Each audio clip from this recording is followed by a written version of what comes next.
Kini guys, mo ni ang bahay sa kuan. Biktima sa nahulog sa sanggutan. Wa may tao.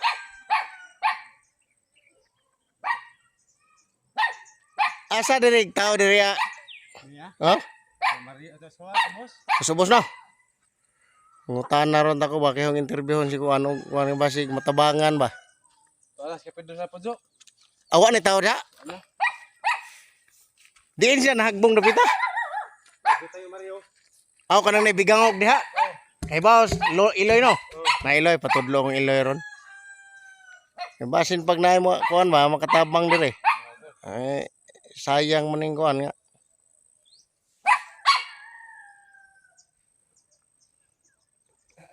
Abi kog naa din ni siya, tuwa des kay Birje.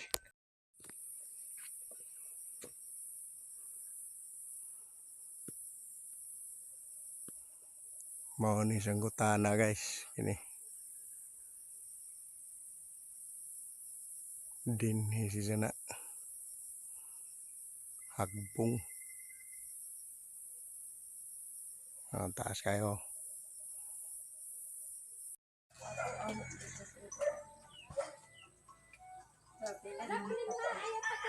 Ito na mga kabayan ang biktima sa nahulog sa sanggutan, si Victor Espinosa.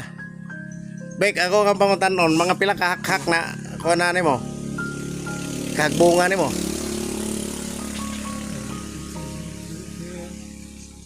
Mga napo, siguro no? Pito.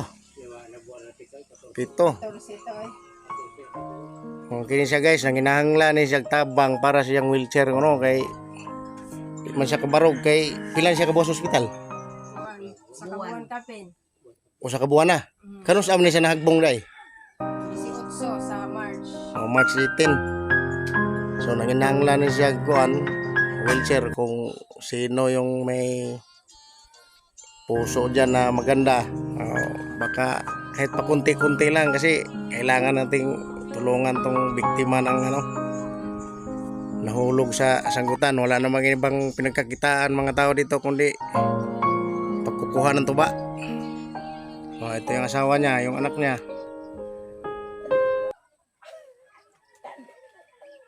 Maguwang kaskuan uban yung dula. Pila anak niyo? Dalawa. Dalawang anak nila. So wala kayong pinagkakitaan ngayon no? Wala. Wala lang, asa lang sa mga suporta sa mga kamag-anak. Wala ring magandang pagsasaka lang din ang pinag-inasahan.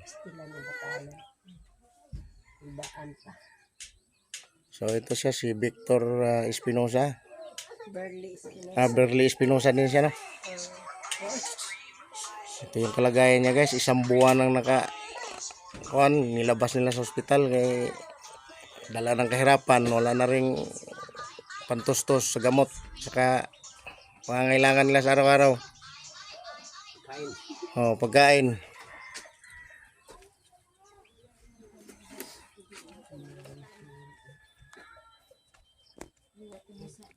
Kung sino man yung may